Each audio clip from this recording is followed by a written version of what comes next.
Sobat Zoom. Wah, happy banget Kristi bisa berjumpa kembali dengan Sobat Zoom yang ada di rumah.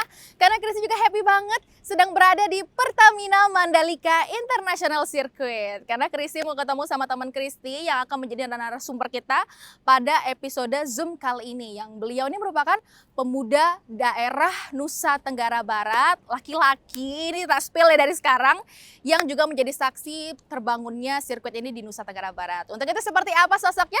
Langsung aja kita ketemu sama orangnya. Let's go!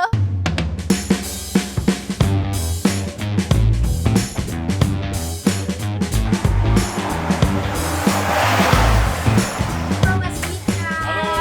Apa kabar? Alhamdulillah baik. Lagi apa nih Mas Dika? Lagi, Nah itu tuh udah apa tuh? itu pas banget lagi ada yang latihan track day roda 4. Jadi mereka lagi sewa sirkuit untuk latihan buat mobil gitu loh. Gitu. Jadi rata-rata yang nyewa itu teman-teman yang pernah balapan di sini atau pas yang mau balapan di sini barusan satu nih. Oh ini tadi habis. Ya, habis keliling satu track ada kira-kira mungkin 8 lap dia di situ tadi gitu. Jadi Mas Dika lagi kontrol. Ya, sambil perjalanan bantu-bantu kayak gitu. Oke, ini Kristi mau sapa dulu Sobat Zoom yang ada di rumah. Ini nih Sobat Zoom yang Kristi janjikan di awal, ini orangnya narasumber kita pada Zoom episode kali ini yaitu Mas Dika. Mas Dika ini kerja di Pertamina Mandalika International Circuit, khususnya di MGPA ya. Dan tadi jabatannya pentingnya itu apa? Nanti kita langsung tanya aja sama Mas Dika. Tapi untuk itu Mas Dika boleh sapa dulu nih Sobat Zoom yang ada di rumah. Silahkan Mas Dika. Halo, saya Awalutfi Andika Putra di sini sebagai hari-harinya sebagai manajer track, tes elektronik dan motorsport di Pertamina Mandalika International Circuit.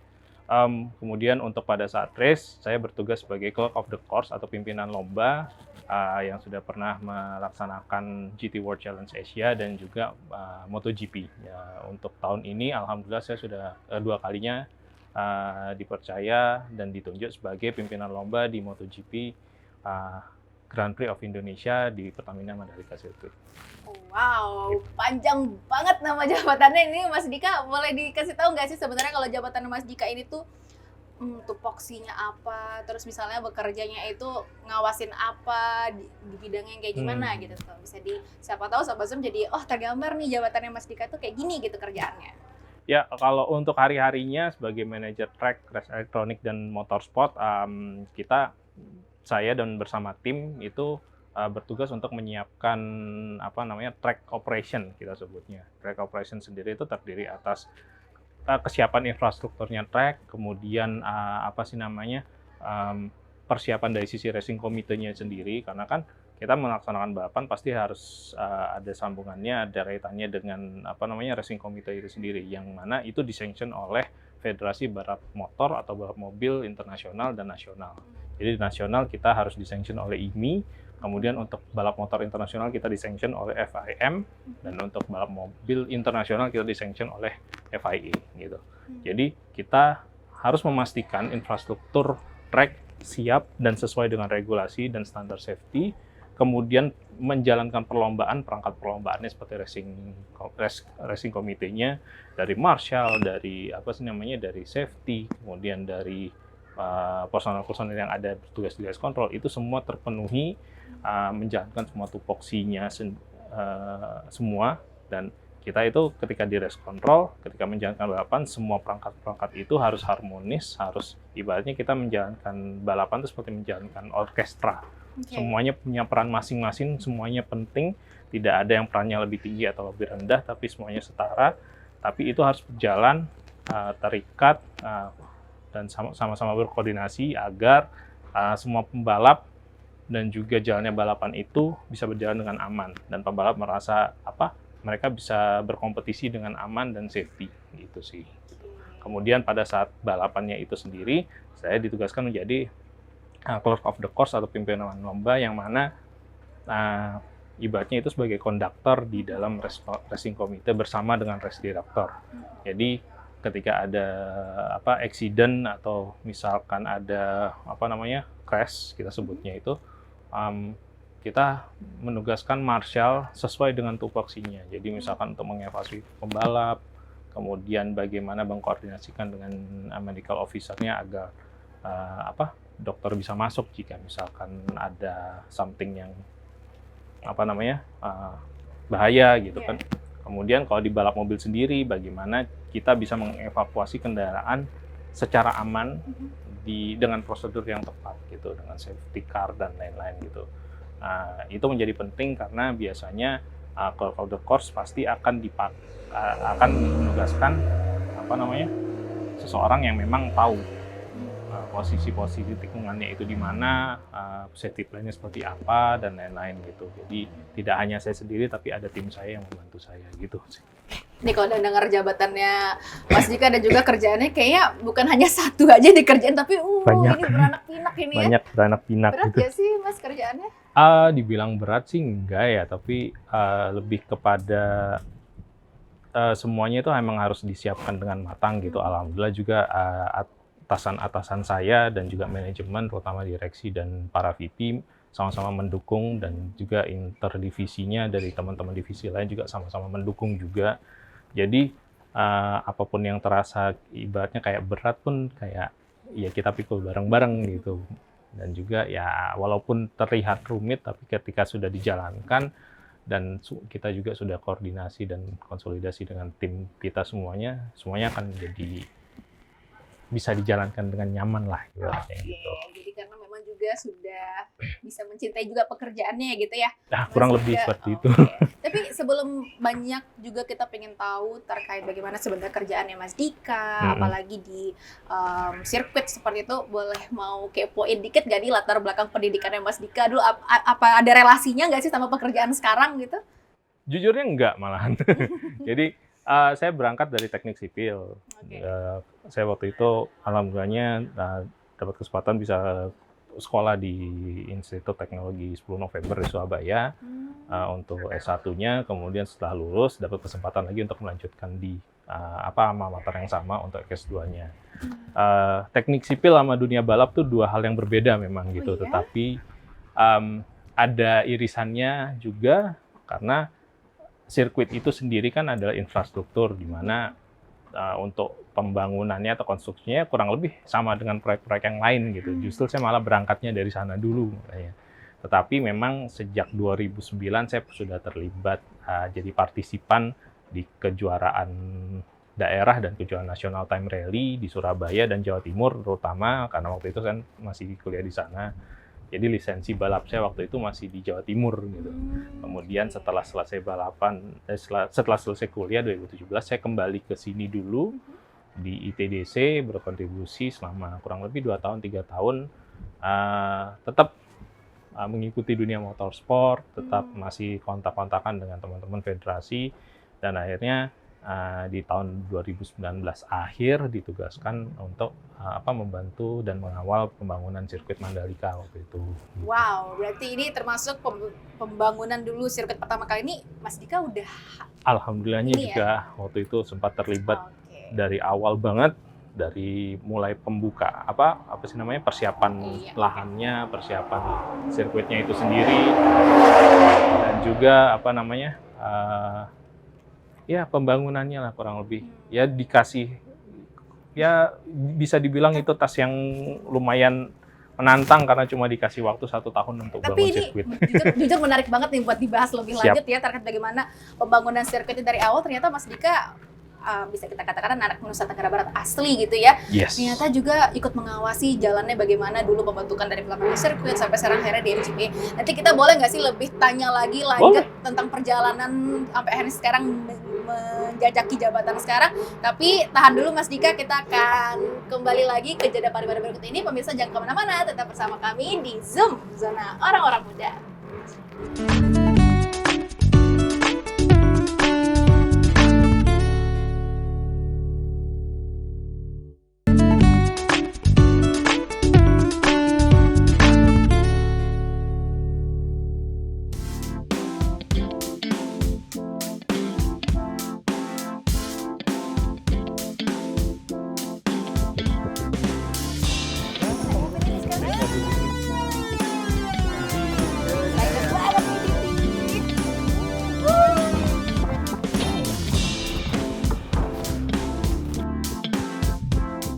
Dika, nih kita lagi jalan keliling Fasilitas yang memang sudah ada dari sini ya? Iya, ini salah satu aktivasinya sirkuit juga, apa namanya, kita nyebutnya Lampak Experience. Jadi semua orang itu bisa, apa sih namanya, nyobain sirkuit, dapat pengalaman soal sirkuit, walaupun mungkin, nggak bawa mobil atau cuma pengen sekedar lihat kegiatan aja, bisa pakai e-bike. Kayak misalnya contohnya seperti ini aktivasi, eee kita nyediain motornya, kita punya ada sekitar 30-an ADP ya yang disewakan, kemudian ada CBR juga. Jadi maksudnya, ada motor yang biasa, ada motor sport juga, jadi bisa dapat experience-nya banyak banget, teman. Kemudian kita juga ada beberapa aktivasi kayak, kita sebutnya Arrive and Drive. Jadi ada satu mobil spek balap yang bisa digunakan semua orang untuk dapat sensasinya nyetir mobil balap tuh kayak gimana, gitu. Itu sih. Terus kalaupun datang mau coba sekedar untuk lari sore atau sepedaan, kita pun bisa gitu. Jadi nggak hanya kegiatan motorsport, non motorsportnya pun juga ada aja. Berarti ini kayak Kristi yang bukan seorang pembalap, tapi pengen coba bagaimana sensasi menjadi seorang pembalap itu bisa ya? Bisa banget. Jadi mau nyoba kayak balap motor bisa, balap mobil pun bisa gitu loh. Jadi, balik lagi ke marwahnya sirkuitnya ini dari, apa namanya, titah dari negara pun, kita harus memberikan manfaat ke semua orang. Sirkuit ini itu tidak hanya di sisi motorsportnya saja gitu, tapi semua orang harus bisa merasakan experience di dalam track itu seperti apa. Nah, kita back to the topic lagi nih Kak Dika, balik lagi bagaimana tentunya skill-nya Kak Dika, selama di MotoGP kemarin ada event-event, terus juga di MGPS sekarang bekerja, kira-kira skill apa sih yang wajib kudu dimiliki nih sama orang yang mau bekerja di MGPA? Apalagi khususnya di bidangnya Kak Dika gitu. Oke, untuk ini sih paling basic ya pasti soal manajemen pastinya. Kebetulan saya juga kan tadi baliknya dari teknik sipil itu sendiri, kita pernah diajarin soal project management dan itu irisannya masih sangat-sangat besar. Bagaimana kita me-manage keadaan atau me-manage sumber daya yang kita punya untuk bisa dimanfaatkan untuk operasional ataupun dimanfaatkan semaksimal mungkin untuk menjalankan, aset yang kita kelola, yaitu dalam hal ini adalah sirkuit. Kemudian di sisi manajemen itu sendiri juga berguna pada saat kita melaksanakan, balap di dalam racing computer. Jadi, pada saat balap, timetable itu benar-benar tight, ibaratnya apa sih namanya, sangat-sangat ketat, tidak ada margin error, waktu itu benar-benar by seconds, benar-benar banget detik, dan juga yang mesti kita manage banyak hal, dari sisi safety, dari sisi, waktu, dari sisi apa sih namanya, peraturan, regulasi, semuanya harus dalam waktu yang bersamaan. Jadi, makanya ada sekedar bercandaan di teman-teman racing community tuh walaupun ruang race control itu super dingin, tapi kalau udah balapan AC-nya nggak akan kerasa, karena gitu, oh keringetik, terus, like waktunya cepet banget. Jadi, yang jelas, skill basic manajemen itu penting sih ya.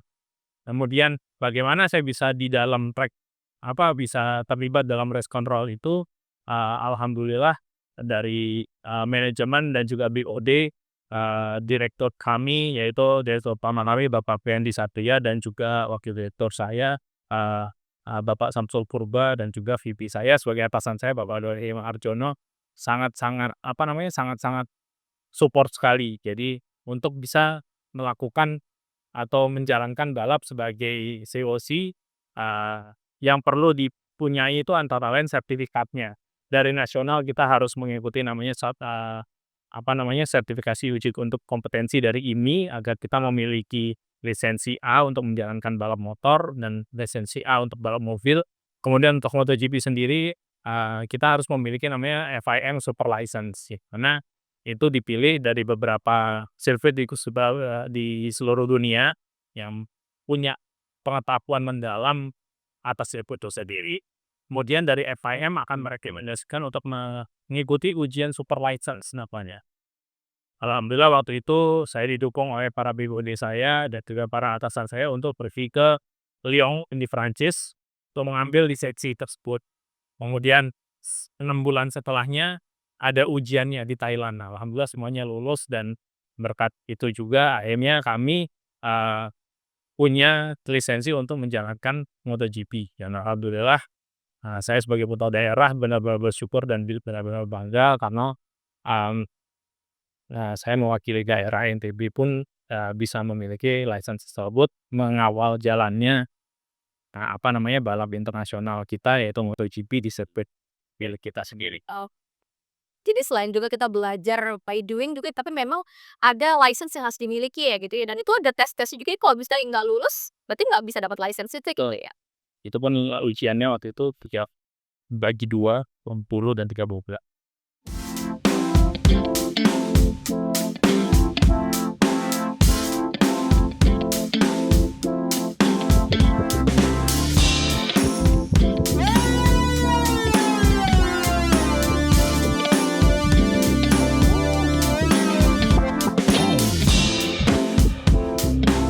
Suka duka nih, Mas Dika, boleh nggak sih di-spill sama Sobat Zoom suka duka bekerja di MGPA, apalagi memegang jabatan yang beranak pinak banget tuh.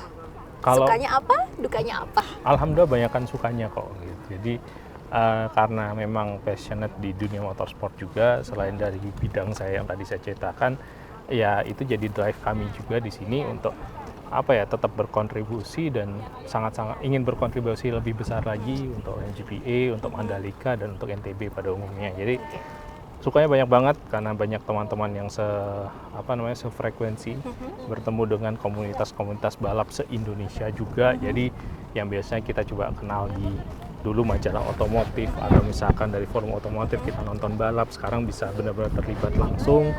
Yang biasanya cuma ngelihat posternya aja, ternyata sekarang ketemu langsung, malah kerja bareng. Dan ya banyakan sukanya deh di sini karena Ya itu ya. ada rasa bangganya. Kalau dukanya ya hampir tidak ada sih. Paling dukanya Yakin. ya namanya kita bekerja di di tempat yang benar-benar menuntut kepresisian dan juga komitmen dan juga ini ya mungkin waktu untuk di luar kerjaan mungkin agak sedikit, cuma itu udah nggak masalah sih bagi kita gitu sih. Itu namanya kerjaan ada aja suka duka Betul, ya Mas betul, Dika ya. betul. Tapi habis ini kita katanya Mas Dika tadi udah janjiin mau bawa ke ruang kerjanya Mas Dika Boleh, boleh. katanya race control bisa ngeliat semua dari segala sisi yang Betul, ada di betul, sirkuit ini. betul. Kalau kita Jadi langsung aja kita kelihatan nih dari sini. kita langsung ke sana aja ya. Oke. Sobat Zoom ikuti terus, jangan melewatkan tentunya tayangan selanjutnya. Tetap bersama kami di Zoom Zona Orang-Orang Muda.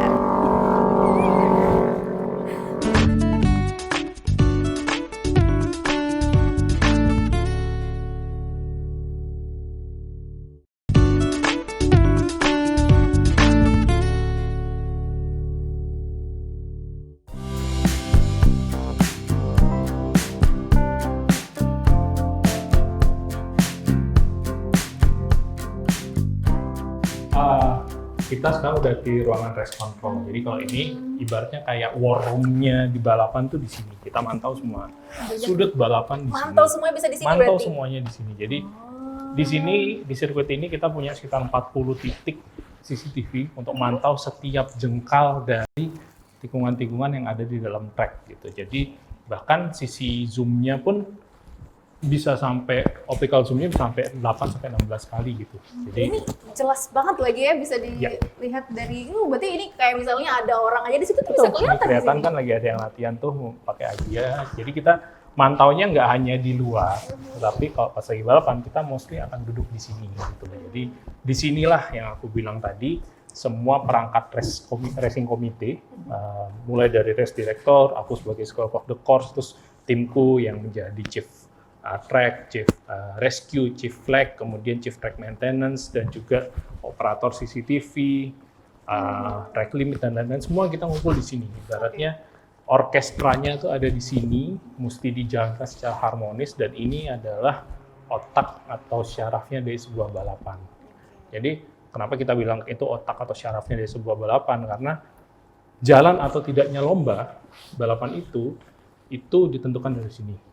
Warna bendera apa yang keluar, mau itu merah, kuning, hijau, ataupun benda-benda lainnya, itu ditentukan dari sini. Jadi kalau misalkan lagi balapan terus lihat ada red flag, atau balapan dihentikan sementara itu, atau dihentikan seterusnya, itu dikeluarkan dari keputusannya race director di sini, kita operasikan langsung dari komputer ini, kita kasih tahu melalui radio ke teman-teman marshal agar dikibarkan dan semuanya harus mengikuti. Karena bendera adalah satu-satunya sinyal atau cara kita berkomunikasi dengan pembalap, pembalap motor atau mobil.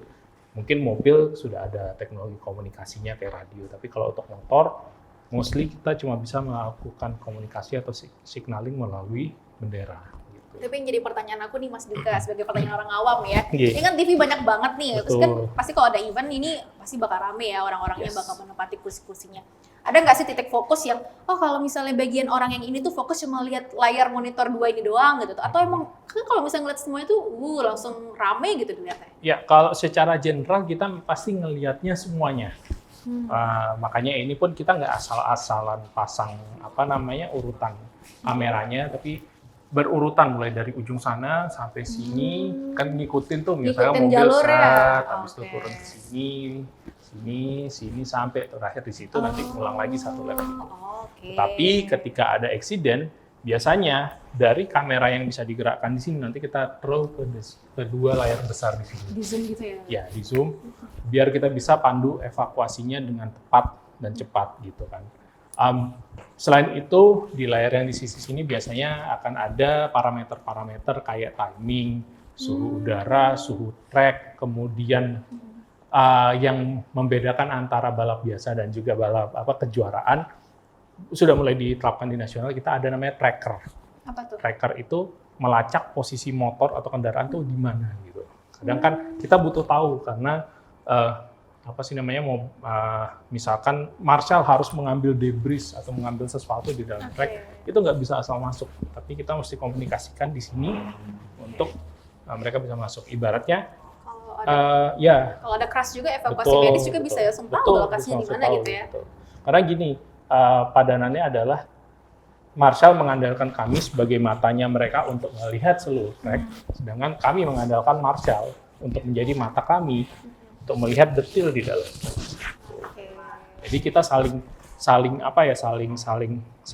melengkapi. Jadi yang seperti saya bilang di awal, walaupun ada hierarki reskomite, tapi semuanya itu sebenarnya saling melengkapi. Ibaratnya kayak orkestra tadi yang saya sebutkan gitu. Oke, dan ini kalau kita mau melihat di kerjanya Mas Dika di MGPA, apa nih pesan-pesan yang ingin Mas Dika sampaikan kepada anak muda yang tentunya harus memiliki skill apa, harus memiliki kemampuan apa kalau misalnya mau terjun di pekerjaan di bidangnya Mas Dika ini? Ada nggak sih bisa memberikan tips dan trik juga kepada Sobat Zoom yang ada di rumah? Oh iya, pertama-tamanya sih saya mesti berterima kasih dulu kepada kepada manajemen, terutama para BOD, Direktur Utama Pak Priyandi Satria dan juga Wakil Direktur kami Pak Samsul Purba, juga atasan saya, VP Motorsport saya Pak Doni Maharjono dan juga VP Operation Pak Tri Agung Hartanto dan juga VP yang lain seperti Pak Ruli, Bu Dude dan lain-lain sudah memberikan kesempatan kepada kami putra-putri daerah untuk memberikan kontribusi ke sirkuit yang ada di arah kita sendiri, dan semua para BOD dan VP sangat-sangat mendukung perkembangan dan juga kompetensi yang ingin kita ambil gitu. Bahkan mereka benar-benar mengencourage apapun training yang dibutuhkan untuk bisa menambah kompetensi kami, selalu didukung, bahkan di-push untuk ayo segera training ditambahkan. Dan juga untuk di MGPA sendiri pastinya nanti juga ada kesempatan pun jika teman-teman berminatnya perlu kompetensi, memang itu yang pasti kompetensi dasar dari akademis memang itu hal yang wajib. Tapi yang paling penting yang selalu ditekankan oleh para mentor dan juga atasan kami adalah kita harus punya komitmen dan passion juga di motorsport gitu loh. Untuk masalah skill semuanya pasti standar, bisa seperti bahasa Inggris, potensi manajemen dan yang lain. Dan untuk balap semuanya skill-skill yang itu bisa dijalankan atau bisa dites atau bisa diambil. Tapi balik lagi memang harus ada passion di dunia motorsport, karena motorsport itu sendiri memang kelihatannya simple tapi cukup kompleks, komprehensif dan sometimes rumit. Dan juga itu berkaitan dengan safety.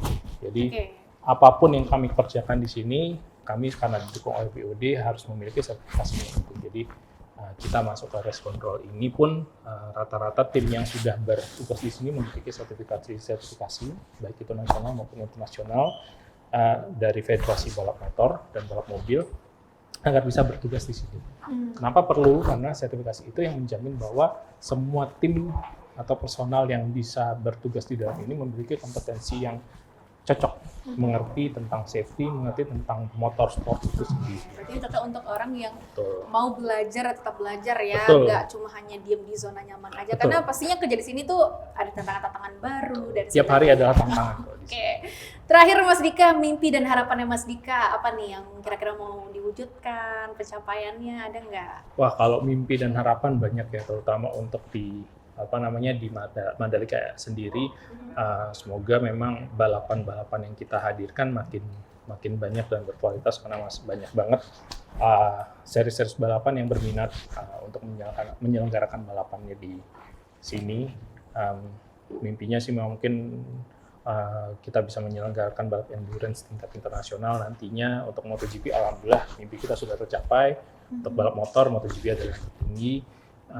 Dan nantinya kita juga berharap bahwa Mandalika ini tidak hanya, walaupun alhamdulillah sudah mulai terlihat efeknya, tapi tidak hanya bermanfaat di sisi motorsportnya saja, tetapi secara keseluruhan untuk daerah Lombok Tengah, Mandalika, kemudian NTB pada umumnya.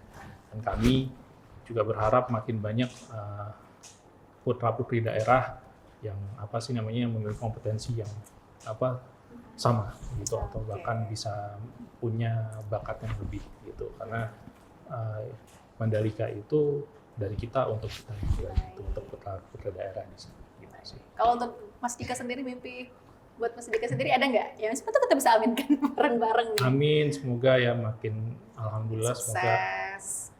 tim saya makin solid, makin sukses, tim saya juga makin makin kompeten lah kita bilang, makin sering mengambil sertifikasi dan juga makin mampu untuk melaksanakan berbagai balap di seluruh dunia, terutama semoga nanti harapannya kita juga bisa memiliki sertifikasi FIA yang benar-benar tidak hanya di sisi homologasinya, karena kita sudah punya FIA Grade 3, tetapi bisa mengambil sisi yang lebih spesifik lagi. Terima kasih loh Mas Dika ya. Sama. Ini luar biasa sekali. Jadi Sobat Zoom, Mas Dika ini merupakan sosok pemuda asli daerah Nusa Tenggara Barat yang sudah kita bisa katakan memberikan inspirasi ya kepada kita semua, karena sejatinya menjadi saksi pertama ya bisa dibilang untuk pembangunan sirkuit ini sendiri, dan terbukti sekarang sirkuit kita ini menjadi kebanggaan Nusa Tenggara Barat, bukan hanya dikenal di Indonesia saja namun juga sudah dikenal di mancanegara. Untuk itu, saya Kristi Diana mewakili seluruh kerabat kerja yang bertugas pamit undur diri dan sampai jumpa.